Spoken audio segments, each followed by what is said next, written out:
Hello, everyone, and welcome to a special conversation that I'm having with my friend, Alyssa Polizzi. And today we're going to be talking about Dreamwork practices. We both, as practitioners in astrology, for myself primarily, and Alyssa in, I would say, depth psychology led divination and tarot, right? If I don't want to pigeonhole you in a tarot box, but we both think about dreams a lot. We both have active Dreamwork practices. And Alyssa is actually going to be leading a Dreamwork, Foundations of Dreamwork class over the next couple of months. And I wanted to, yeah, give her some time to let her Dreamwork brain shine and discuss what it is to have a Dreamwork practice with people because it's super, super fascinating. And it's also a very kind of like grounding foundational practice, I would say, for any kind of self work that people might be doing. So, a lot of folks who encounter my stuff and Alyssa's work, I think, are on that path of like looking for integration, looking for answers. And the psyche and the kind of nocturnal landscape is such a rich place to dig in and look for that kind of stuff. So, we're going to chat all about that today. And yeah, Alyssa, I'll let you tell us a little bit about class, any details that you want to share, and then maybe open us up into a discussion of, I would love to know actually, like, what guided you into having a dream work practice? I know that's kind of like a basic question, but I've actually never asked you that. So I want to know what your story is there. Yes, well, thank you, Christina. So yes, some info on the program. It is a 2-month program that is in the membership of my Substack, The Artemisian. Usually we do monthly classes on all sorts of different subjects, mythology, tarot, depth psychology, all these different things. But this time I'm kind of experimenting with this different format of having a 2-month sort of continuous program on a single subject that allows us to really dive deep, work on those skills, sit with the material versus, just meeting it once in a month and then having it float away. And I think dreams came to me as a first topic to really dive into because, as you said, it's so rich. In the night landscape, the inner world comes alive, the symbols come alive. And so the program will include 2 workshops. The first, which is Saturday, February 8th, 2 dream circles, so one each month. And we're going to have discussion threads, chance to do one-on-one mentorship with Dreamwork and just sort of support you in being able to develop a meaningful dream work practice to uncover the meaning of your inner symbols, to meet those dream images and see how they impress upon you and shape you and guide you. And we're going to be diving in starting this weekend. So if you're interested, we'll maybe have some more details for that in the post. Everything will be below. I'll link to the post that gets you to the class, and I'm going to be in the class. So I'm excited to be able to learn and get some grounding in these principles. And so everyone else should do it too. Yeah. To answer your other question, where does my dream work practice really begin, or what influences, or why do I have one? I think for me, I've always been a very vivid dreamer, but I haven't always really understood my dreams or thought to work with them. I feel like my earliest dream, I was probably like 4 years old. And from that point, sort of being present with my dreams, but never having the skills and the understanding. And when I began studying depth psychology, specifically Jungian psychology, it kind of ignited this interest and the realization that my dreams could be like this field of experience that I could dip into, that I could turn to in times of uncertainty, that I could be in a relationship with. And so over the past 10 years, I've really strengthened my dream work practice. But kind of throughout my entire life, I've just had these deep dreams, sometimes sort of waking up with them with this sense of how energetic and powerful, sometimes even feeling like I would dream of other people and sort of like almost like I'm touching into their lives and sort of this thread of connection that seems to underlie all of us. Or I would have recurring dreams or recurring symbols. And sometimes I would bring those into a kind of meditation, but didn't really have the foundations for understanding it. So my dream work practice has strengthened and developed a ton in the last few years. And I think the value that I see in a dream work practice, I think is anchored in it's your own symbols, right? It's this archetypal material that comes from your own depths, and not that, working with mythology or tarot or even astrology isn't as powerful, but there's something about being able to tune into your own dreams and see what the psyche is producing. What are those images? And I think because of that, it has a quality that can really impact and develop our inner work in ways that other modalities can't. And then in turn, what I think is that you can take your inner symbols and connect them to those other practices. I love to take dream images or dream motifs or an actual dream and consider what is the mythological correspondent in here, or where do I see a similar symbol in alchemy, or how is this similar to a tarot card? And so taking those internal symbols and kind of amplifying them with this other archetypal material is so fun and really deep and powerful. Oh, I love that answer, obviously. But, I think that yeah, it's funny. I was just actually working on like a written piece this morning about dreams and the value of them. Somebody asked me a question about remembering dreams and Yeah. like why they can't. And I think that's a really common question that comes up. Yeah. And so in my response, I was thinking about how important it is to have a handle on your own dreamscape, not just because it's like a cool thing to do or, it's like a witchy practice, but your psyche is speaking to you in a language that's unique to your experiences, your Mm-hmm. memories, your own preferences, and your own sort of hierarchies of meaning.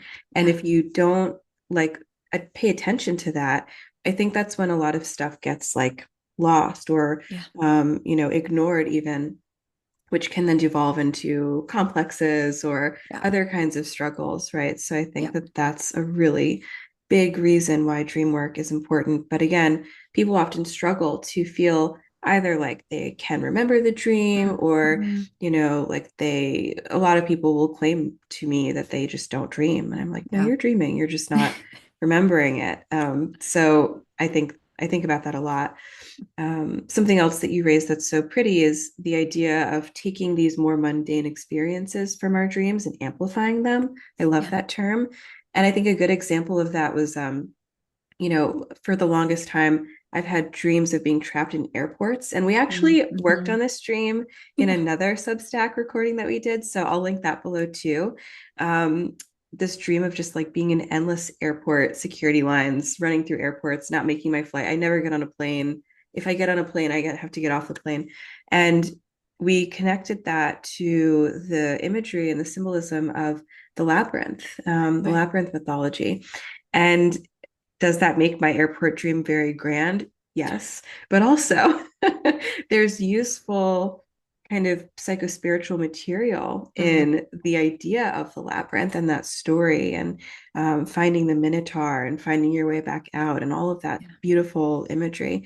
So it does help to know the tendency to dream about particular things and then maybe Mm-hmm. trying to kind of hook those onto other pathways like in mythology, in folktale, and whatever else makes a meaningful impact in your life. So Yeah.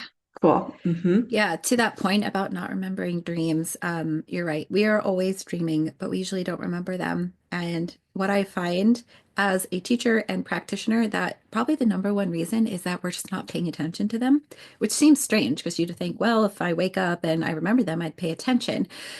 What I've found is that it seems that when energy or focus or attention is turned towards something in the psyche, it tends to respond back to us, which seems creepy, but there's an intelligence and aliveness of the psyche and consciousness. Our awareness is just this tip of the iceberg. And so when we say, go to bed at night with this intention of dreaming or remembering a dream, more times than not with my students, something will come through, which is pretty fantastic, right? It's just even the intention or the turning towards the reaching out towards the psyche. And maybe all you remember is I'm walking through a field and I'm picking a flower, and that's all you remember, and you just write that down. Well, the next night, maybe you remember a little bit more, you write that down. And so dream work is a practice. Dream work takes attention, consistency, and the more that we do it, the more the recall strengthens, and the more we have this ability to kind of get like the full scope of the dream, maybe even remember multiple dreams. I don't think like the average is like 5 dreams a night, which is totally crazy.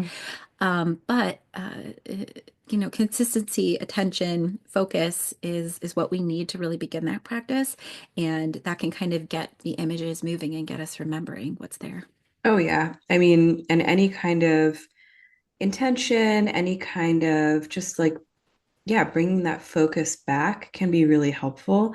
Um, and it's just so funny. From, in the most recent few months, I had not been dreaming at all, but I like moved cross country. I got married. I moved apartments a couple of times. Like my life was just topsy-turvy. And so, like, yeah, I'm not going to be dreaming because my whole being is attuned to where do I live and what's Hmm. going on.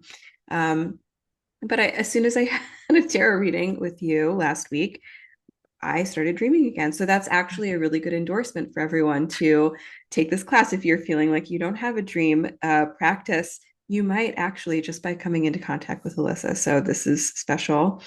Uh, but I'd love to know, like, how do you define a dream work practice? What does that look Yeah. like for you? And I think it's different for different people, but Yeah. yeah, tell us a little bit about what you think that entails. Yeah, I think there's layers to it.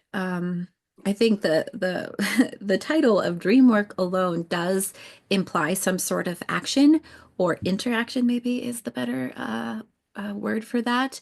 And so to me, a dream work practice first and foremost is noting down the dreams or holding the dreams or kind of anchoring them into, the daylight world through some sort of action.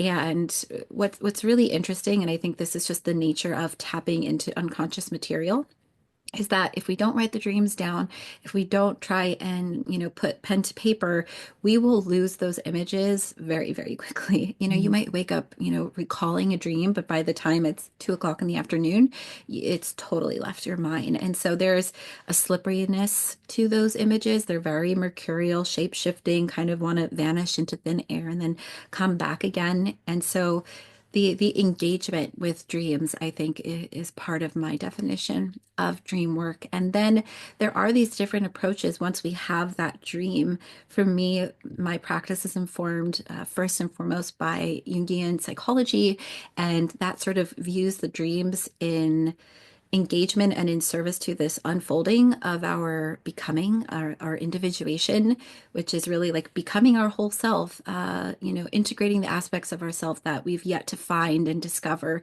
parts of ourselves that we've cast aside. And dreams kind of support this growth and development and show us where we might be off base, maybe where we're blocked from certain aspects, opportunities, certain aspects that are coming into being.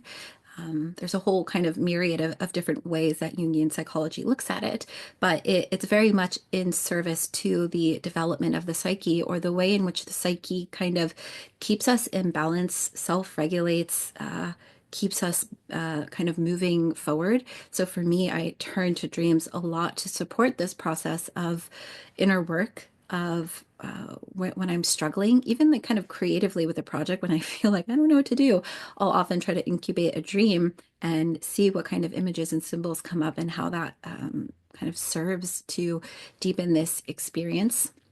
I also like to draw upon James Hillman's archetypal psychology, which sort of takes the Jungian approach and flips it on its head and says, let's not interpret, or let's not jump to concepts of what the dream actually is. Let's just experience it Mhm. for what it is. Let's hold it in its underworld manifestation, and let the dream work on us rather than we work on Mhm. the dream. And so sometimes I find myself just so struck by a dream, and all I want to do is sit and meditate with it, or do an active imagination dialogue with it, or just write about it. And I never really come to an interpretation, the dream means this and it's telling me to do that. And I'm just with the experience. I'm with those figures or those symbols. And sometimes I kind of blend the two together. So what I think is really cool about dream work is there's no one way to do it. And you can kind of find your natural intuitive way of relating to them, but you can also draw upon these great traditions that give us some framing or a way of relating to dreams, which can feel incredibly mysterious and really difficult to penetrate into and get a grasp on. Absolutely. Absolutely. And I love the idea of the Hillman approach of just Mm, letting the dream be. yeah. I guess you're referencing The Dream in the Underworld, Yeah. that book of his. I really like that one. I read it years ago, but I thought it was so cool because that idea previously, previous to reading that or coming across that idea of just simply accepting the dream on its own terms. It's almost like letting the dream be a work of art that we're standing in front of Mm, rather than trying to mm, like interpolate and put yeah. ourselves into it. We're just kind of like observing and Yeah. experiencing it Yep. on its own terms. Yep. I thought that, dreams needed to be dissected or pulled apart, or all the symbols maybe needed to be identified or defined. And it's actually really liberating to cultivate a practice with dreams where you are just saying, this is the dream. These Yeah. are the things that were shown to me, and I'm going to not push too hard on these symbols, but maybe I'm going to keep an eye out for them. Like, I think Yeah. that the dream can also lead us into synchronistic awareness in our Mm, hmm. daytime experiences. Yep. We have these nocturnal experiences with the dream and its imagery. And what I like to do is be like, wake up and you're like, wow, that was a really odd dream. I'm going to write it down. I don't Mm, want to think about what it might mean. But I saw these like three or four things, or I saw this color, or I heard this yeah. phrase. And you can kind of like keep an eye or a third eye out Mm, for those things as you move about your day world experience. And sometimes they show up, and sometimes yeah. that's like a little glimmer of something. So I'm a big fan of just kind of like letting the dream be a kind of palette that we're pulling Mm, from in our yeah. experiences and seeing where else there's like a mirror or like a Yeah. little wave from whoever from your guides or something Yeah. in the world. Yeah, and sometimes I have dreams that just sort of like slap me up across the head and it's like, wake up or take this action. And maybe other people don't agree with that, but it's been incredible to experience the dream pointing at things that I had no awareness of before. Very quickly, I guess I'll just give an example of this. About 5 or 6 years ago, I started having these series of dreams. Bears chasing me and me running away, angry mothers and shopping lines, lost daughters, all of these things like were recurring, these themes. It was very confusing to me. And the more that I dug into it, the more that I realized it was really pointing me towards both the archetype of the mother, but also the personal reflections of mothering and the feminine principle in my life. And at the time, it really wasn't an area of focus that I thought I needed to take into, analysis or my inner work. I was focused way elsewhere. And when I took what their dream was saying as important as something I needed to pay attention to, suddenly all of these things kind of it was like a door opened and I realized, oh man, here's all of this material that I had that was like hidden away from me. And it was the dream that was really leading me there. And it were these tense dreams that I would wake up from that were just sort of trying to get me to look in this area that I just didn't think to look. Uh, and I think that really aligns with Jung's idea that that dreams both compensate, for where we're limited in our viewpoints or our attitudes or our perspectives, but it also tells you kind of what is coming up. Like what is they call this the prospective function of dreams. It kind of tells you this anticipation of certain aspects. And the more that I started tracking these mother dreams and bear dreams, there were certain aspects that would come up that kind of came true in a way, like they were sort of shadowed to me in the dreams.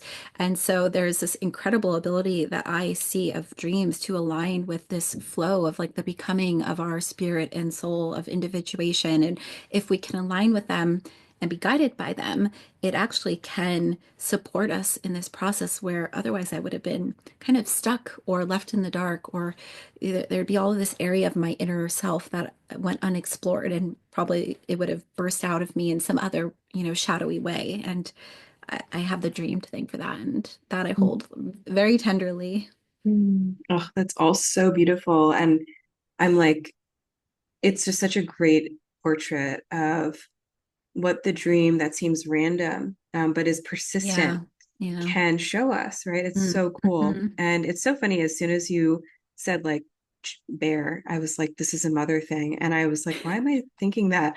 But it's because it's really random, but it reminds me of in um, Shakespeare's play, The Winter's Mm, Tale. There's like a mm, famous line. There's like a guy in the woods. He's trying to abandon a baby. He's doing an evil thing, and he gets chased out of the scene by a bear. And it's like a famous stage direction. It just says exit pursued by bear. And that's yeah, just like a random thing that people are like, was there a bear in the Globe Theater? Was there a bear in a costume? It's like scholars, nerds like me are like, what's going on here? But the whole play plays on the idea of bearing and mothering and daughters. And so mm, it's like bearing your child into the world, yeah, bearing witness yeah, to your child, bearing witness to becoming a mother, or bearing witness to the womb, etc. It's just this whole thread. And yeah. then the bear itself reminds me of the constellation of Ursa Major, whose most Mm, bright star is called Alcade, and that's like a kind of fierce mother protector star. yeah, And it also has to do with like women's mourning yeah, rituals. So yeah. anyway, see, all of this just opens up a door. Absolutely. And it's interesting because the bear is such a rich symbol. Even mythically, if we look at Yeah. it, it's not just something that might be connected to Ursa Major or the fierce mother bear. It might be, Odin's berserkers, or there's like kind of the cult of Artemis where young girls in the initiation would kind of act like bears. So it could have gone all of these different directions, right? But the realization that bear was mother came in an active imagination, sort of a Hillman approach of kind of bringing the bear into my mind and sitting with it. And I wrote about this in a post called Animals and Dreams, but it just was like, boom, right there, like mothering energy, very fierce, kind of pushing me out into the world, but at the same time, kind of honing my, sharp talons and teeth and things like that. And so to me, it was a shock and a surprise and a delight. And there, I have other examples, but suffice to say, like, dreams just have this beautiful way of connecting you to your own soul. And why not, have pick up that phone and start chatting with it, right? It's like, ugh, it's amazing. That's a beautiful, beautiful way to put it. Yeah, I think that's so awesome. And I think that, everything that we're kind of bringing up here just is number one, making me very excited for the Dreams course program. But also, I think it's a good reminder to everybody that your dreams are unique to you. And so if you're Mm-hmm. someone who, is curious about dreaming or wants to get into dream work and you have like a dream symbols dictionary, don't try to rely on that too heavily. I know that there Yeah, are sometimes helpful elements that can come from knowing like, oh, bears are X or snakes are connected to whatever. That's not terrible to know. yeah, But what we want to do in dream work is really cultivate a unique understanding of what our personal psyche's language is. And, yeah, just because your teeth are falling out in a dream and someone will tell you, oh, that's just an anxiety dream, that doesn't mean that that's what that means for you. It could be about something right. totally different. So it's important to have regularity, kind of like checking in with a friend, being like, what's going on with you? How are you? What does this mean to you? How are your Yeah, experiences? The psyche is this rich landscape that holds a lot of good secret material that we really deserve to integrate and have yeah. at our disposal. Mm-hmm. Yeah, one cool thing about the Jungian approach is that we understand that even the personal aspects that exist within the psyche have an archetypal core, or sort of link back into what Jung calls the collective unconscious, which is the part of the unconscious psyche that is shared by all. It's sort of like analogous to like our biological instincts that clearly by these repetitive motifs that we see across space and time and mythology and religion and in art, in ritual practice that there's something collective to the psyche, and these kind of collective symbols can crop up, especially if you have a dream that feels quite numinous, like mystical, mysterious, awesome, like powerful. It might be that you're kind of touching into an archetypal aspect of the psyche, and oftentimes you know that that's happening not only in addition to that kind of emotional tone, but it's really hard to figure out what this symbol means to you. Sometimes you just haven't kind of put your finger on it or, connected that memory to that symbol that showed up. But there are times when that symbol is very archetypal in nature and the personal associations are just going to run dry. And then we can kind of move into that collective layer, which to me is so beautiful because it kind of weaves us into this thread of humanity, that a part of me could have. I had a dream that was like very like Persephone, Demeter, type of energy, and it felt like the myth was alive in me, Mm. and that was like an archetypal structure that activated in my psyche that I could then explore by looking at that myth. So it's really cool to kind of see the mix and the dance of the personal elements, which we should always begin with first. What Right. does this mean to me? Where do I remember it? But when it runs out, then it's really fun to kind of connect to those myths, to symbols in astrology, to tarot, alchemy, folk tales, all those kinds of things. Oh, I love it so much. It's so cool. And I think, this is one of the things that I say about astrology because this is, my primary modality. But, the chart is really a landscape, kind of like I'm not going to say the chart is a dreamscape, but there are things about it that feel very much like it is a reflection of your psyche and your Mm, experiences on the interior. And knowing myths and knowing fairy tales allows us to open up understanding of self in the yeah, chart and look for those myths. And like you said, have a dream that's very, for example, Persephone, Demeter-esque, and then feel like you're connected to that sort of, I'll say, like primal yeah, myth. yeah, That story in particular is a super ancient, harvest ritual important to many cultures. There are many different versions of that story going very far back. And it's rooting you into something about fertility and life and death. And I think mm, that in a world where we're often very alienated from these primal archetypal experiences, right? We more often encounter the archetype of like the strong man or the yeah, archetype of disaster or the yeah, archetype of control, all mm, of these things that we're seeing come up in the collective now, reminding yourself that you have access to the vast world, the vast tapestry of mythic experience connects us to our humanity. yeah, Not to make it like I feel it's like sounds so profound, but I really do believe it. I really think yeah, that it's important to do this work this way because it's more than just pulling a card and being like, oh, I'm going to have a crappy day. I pulled the tower. Sucks to be me, or, oh, I'm having my Saturn return. yeah. I'm going to be miserable for 3 years. Like we need to kind of look for the archetypal root. And I think that dream work can absolutely help us do that. It's Yeah. like a very, very personal way into that, even more so than pulling a card or looking at your transits.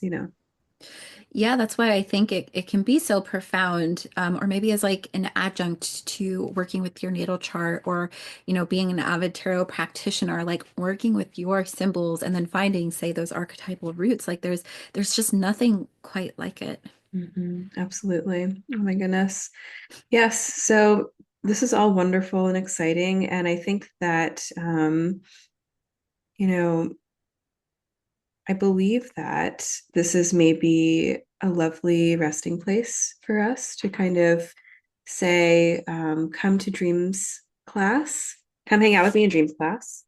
And I'd love to know if there's anything else that you want to share with us about the course or just, any parting thoughts on dreams in general. Actually, hang on one second. What would you say? So, we talked a lot about the dream work, Yeah. right? The work after the dream. What about people who are going to show up and say, I don't remember my dreams at all, or I'm not dreaming? Like, Yeah. how do you address that as a practitioner? Yeah. Well, I think first and foremost, I think taking the class or beginning the process, like signing up, similar to what we Jungians look at when we begin some sort of like inner work practice or therapeutic practice. It seems to activate the psyche. So a lot of times, if you're entering into analysis, if there is a dream that comes up before the first session or after the first one, you take that into the therapeutic container because something about engaging that process usually activates that content. Mhm. If not, say, you decided you want to work with dreams, write in your journal, take this class, and nothing's come up. The thing that we have to remember is that all of the psyche's images and symbols are a part of this landscape, and we can engage them through other practices like doing a meditation and seeing the images that come up, having a daydream and suddenly kind of the impression of, Zeus in the clouds, and you're like, whoa, what's that about? It's like we can take that in and work it like a dream.